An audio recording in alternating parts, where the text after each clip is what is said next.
ከአሜሪካ ጋር እያካሄደች ባለችው ድርድር ከስምምነት እንድትደርስ ፕሬዚዳንት ትራምፕ በኢራን ላይ ውስን የአየር ጥቃት ለመፈጸም እያሰቡ መሆናቸውን ዎል ስትሪት ጆርናል ዘግቧል። በሌላ በኩል ኢራንና ሩሲያ ወታደራዊ ልምምድ በማድረግ ላይ ይገኛሉ። ኢራን እጅ አልሰጥም ብላለች። ለተባበሩት መንግስታት ድርጅት በአሜሪካ ላይ ጥቃት እንደምከፍት ይታወቅልኝ ስትል ደብዳቤ ጽፋለች። ኢራን ያጸፋ መልስ የምሰጠው አሜሪካ ካጠቃች ነው ብላለች። አሜሪካ ደግሞ ያለምንም ከልካይ ኢራንን እመታለሁ እያለች ነው። ዎል ስትሪት ጆርናል ጋዜጣ ስማቸው ያልተገለጸ ምንጮችን ጠቅሶ እንደዘገበው ትራምፕ እያሰቡት ያለው ቀዳሚ ጥቃት በቀጣይ ጥቂት ቀናት ውስጥ የሚፈጸም ሲሆን ፕሬዚደንቱ ይሁንታቸውን ከሰጡ የተወሰኑ ወታደራዊና መንግስታዊ ተቋማት ኢላማ ይሆናሉ ብለዋል። ምንጮች ኢራን የኒውክሌር ፕሮግራሟን ለማቋረጥ ፈቃደኛ ካልሆነች አሜሪካ ከኢራን መንግስት ጋር ግንኙነት ባላቸው ተቋማት ላይ መጠነ ሰፊ ጥቃት እንደምታካሂድና ይህም የኢራን መንግስትን ለመጣል የሚካሄድ ዘመቻ አካል ይሆናል ማለታቸውን የወሬ ምንጩ ዘግቧል። የትራምፕ አስተዳደር ከኢራን ጋር የሚስተዋልን ውጥረት ተከትሎ F-35 እና F-22 አውሮፕላኖች መነሻቸውን በቨርጂኒያ የጦር ሰፈር አድርገው በእንግሊዝ አቋርጠው ወደ መካከለኛው ምስራቅ ሲጓዙ ታይቷል ተብሏል። በሌላ በኩል ኢራን በሆርሙዝ የባህር ወሽመጥ የወታደራዊ ልምምድ ላይ ትገኛለች። የአሜሪካ የጦር እንቅስቃሴ ቀጠናውን ወደ ግጭት ሊከተው ይችላል በሚል ያስጠነቀቀችው ደግሞ ሩሲያ ናት።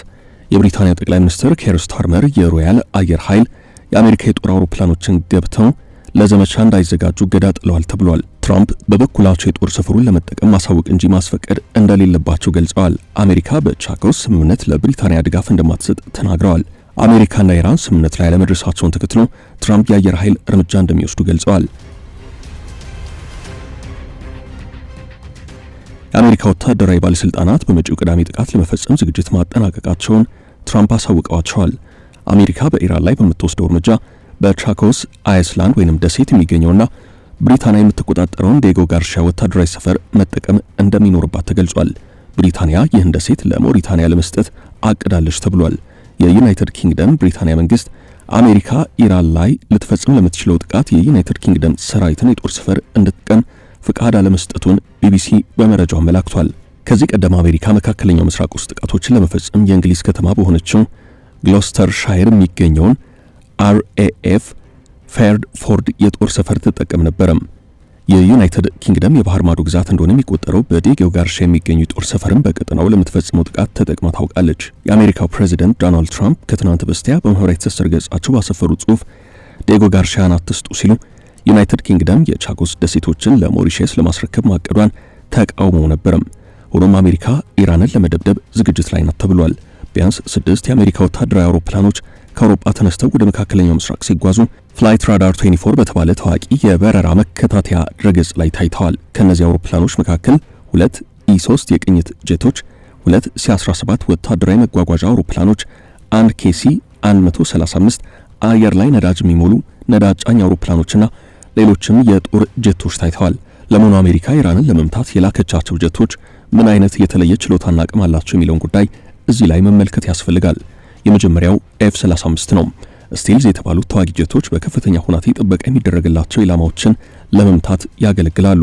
ሁለተኛው F-22 እጅግ ዘመናዊ የውጊያ ጄቶች ሲሆኑ ጥቃት የመፈጸም ብቃታቸው የተመሰከረላቸው ናቸው።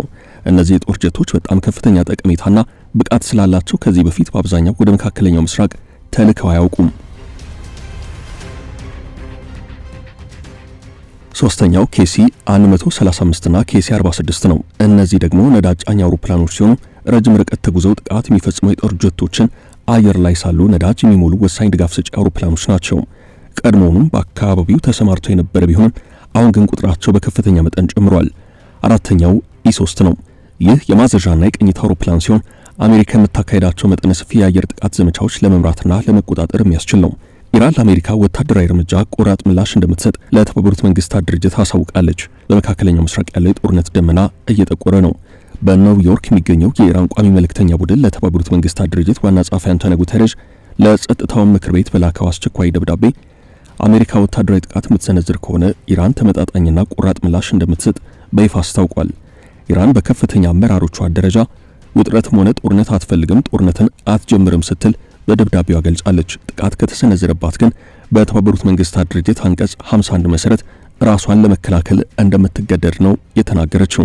ኢራን ምላሽ በምትሰጥበት ወቅት በቀጠናው የሚገኙ ሁሉም የጠላት ጦር ሰፈሮች፣ ተቋማትና ንብረቶች ህጋዊ ኢላማዎቿ እንደሚሆኑ ገልጻለች። ለተከታዩ ለማንኛውም ያልተጠበቀና ቁጥጥር የማይደረግበት መዘዝ አሜሪካ ሙሉና ቀጥተኛ ኃላፊነቱን ትወስዳለች ብሏል መልእክተኛው። ኢራን ለተባበሩት መንግስታት ድርጅት ባቀረበችው አቤቱታ ትራምፕ በየካቲት 11 ቀን በማህበራዊ ትስስር ገጻቸው ያሰፈሩትን ጽሑፍ እንደ ማጣቀሻ በአስረጂነት አስፍራለች። ትራምፕ በጽሑፋቸው በዲየጎ ጋርሺያና በእንግሊዝ የሚገኘውን የሮያል አየር ኃይል ቤዝ RAF ፌርፎርድ በመጥቀስ ኃይል ለመጠቀም ግልጽ ዛቻ ሰንዝረዋል ስትል ኢራን ከሳለች። ኢራን የተባበሩት መንግስታት ድርጅት ዋና ጸሐፊና የጸጥታው ምክር ቤት ጊዜው ሳይረፍድ በአስቸኳይ እርምጃ እንዲወስዱ ነው የጠየቀችው። ኢራን ይህን ሁሉ ስትል አሁንም ቢሆን ለዲፕሎማሲያዊ መፍትሄዎች በሯ ክፍት እንደሆነ ተናግራለች። ከዚህ ቀደም በአሜሪካ መንግስት በኒውክሌር ድርድር በቅን ልቦና ስትሳተፍ መቆየቷን አስታውሳለች። የኢራን ቋሚ ልዑክ የተባበሩት መንግስታት ድርጅት የጸጥታው ምክር ቤትና ዋና ጸሐፊው ጊዜው ከመርፈዱ አስቀድሞ ሳይዘገዩ እርምጃ እንዲወስዱ ጠይቋል። የሩሲያው የውጭ ጉዳይ ሚኒስትር ሰርጌይ ላቭሮቭ አሜሪካ ኢራን ላይ ጥቃት ከፈጸመች መዘዙ አስከፊ ስለሚሆን ከወታደራዊ እርምጃ ተቆጥባ ኢራን ኒውክሌርን ለሰላማዊ ዓላማ የምትጠቀምበትን መንገድ እንድትመርጥ አሳስበዋል። የውጭ ጉዳይ ሚኒስትሩ ይህን የተናገሩት ኢራንና አሜሪካ ስዊትዘርላንድ ድርድር ካደረጉ በኋላ ከሳዑዲው አልአረቢያ ቴሌቪዥን ጋር ባደረጉት ቃለ ምልልስ ነው። በኢራን ላይ የሚፈጸም ጥቃት ጥሩ ውጤት አያስገኝም። ቀደም ሲል በዓለም አቀፍ የአቶሚክ ኤነርጂ ኤጀንሲ ቁጥጥር ስር ባሉ የኢራን የኒውክሌር ተቋማት ላይ ጥቃት ተፈጽሟል። እንደምንረዳው የኒውክሌር አደጋ ይከሰታል የሚል ስጋት አለብን ብለዋል ላቭሮቭ። በሌላ በኩል ኢራንና ሩሲያ የጋራ ወታደራዊ ልምምድ ሊያካሂዱ መሆኑ ተሰምቷል። ሁለቱ ሀገራት በኦማን ባህርና በህንድ ውቅያኖስ የባህር ኃይል ልምምድ እንደሚያካሂዱ ነው የተነገረው። ወታደራዊ ልምምዱ ሐሙስ ዕለት ይጀምራል ተብሏል። ዋና ዓላማው የባህር ላይ ደህንነትን ማረጋገጥ ነው። ኢራንና ሩሲያ የባህር ኃይል ልምምድ የሚያደርጉት በኢራንና አሜሪካ መካከል የኒውክሌር ስምምነት ላይ ለመድረስ ውይይት እየተደረገ ባለበት ወቅት ነው። ኢራን በትናንትናው ዕለት የባህር ኃይሏ የተመሰረተበትን ዓመት በማስመልከት በሆርሙዝ ሰርጥ ልምምድ አድርጋለች። የሆርሙዝ ሰርጥ የመካከለኛው ምስራቅ ነዳጅ ለዓለም ገበያ የሚቀርብበት ብቸኛ መውጫ መሆኑ ወታደራዊ እንቅስቃሴው ትኩረት እንዲስብ አድርጓል። የኢራን ኢስላማዊ አብዮት IRGC በሆርሙዝ ስትሬት ወይንም ሰርጥ እንዲሁም በፐርሺያን ገልፍ ወይንም በፐርሺያ ባህረ ሰላጤ ጦር ልምምድ በማድረግ ቀጠናውን እንደተቆጣጠረ ተናግሯል። የIRGC ዋና አዛዥ አሊራዛ ታንክስሪ ቀጠናውን በጥብቅ ተቆጣጥረናል ብለዋል። የሆርሙዝ ሰርጥ 24 ቅኝት ውስጥ እንዳለም ገልጸዋል። ልምምዱ በአየር በየብስና በባህር ልምምዶችን ያካተተ ነው። ተጀምሯል የተባለው ወታደራዊ ልምምድ የኢራን ባህር ኃይል የተመሰረተበትን ቀን ምክንያት ያደረገ ነው። አብዮታዊ ዘቡ ልምምድ ማድረጉ የተሰማው የኢራን የአሜሪካ የኒውክሌር ውይይት በስዊትዘርላንድ መካሄድ ከጀመረ ማግስት ስምምነት ካለመድረሳቸው ተከትሎ የመጣ ነው። ኢራን የሆርሙዝን ሰርጥ ብዙ ጊዜ ለማስፈራሪያነት ትጠቀምበታለች።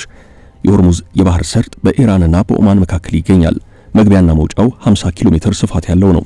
በመሃል ደግሞ በጣም ጠባብ የሆነ ቦታ 40 ኪሎ ሜትር ብቻ ይሰፋል። ሰርጡ በማዕከላዊ ክፍል ብቻ ትልልቅ መርከቦችን ለማሳለፍ የሚሆን ጥልቀት ያለው ሲሆን የባህር አሳሾች መግቢያና መውጫ ለትልልቅ መርከቦች ደህንነቱ የተጠበቀ መሆኑን ያረጋገጡ ሲሆን በመካከልም ክብደት ያለው ነዳጅ ጭነው ለሚጓዙ ምቹ እንደሆነ ይነገራል።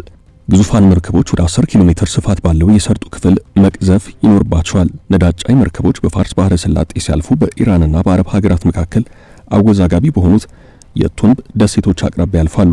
የሆርሙዝ ሰርጥ ለዓለም አቀፍ ዘይትና ፈሳሽ የተፈጥሮ ጋዝ ወደ ውጭ ለመላክ በጣም አስፈላጊ መተላለፊያ ነው።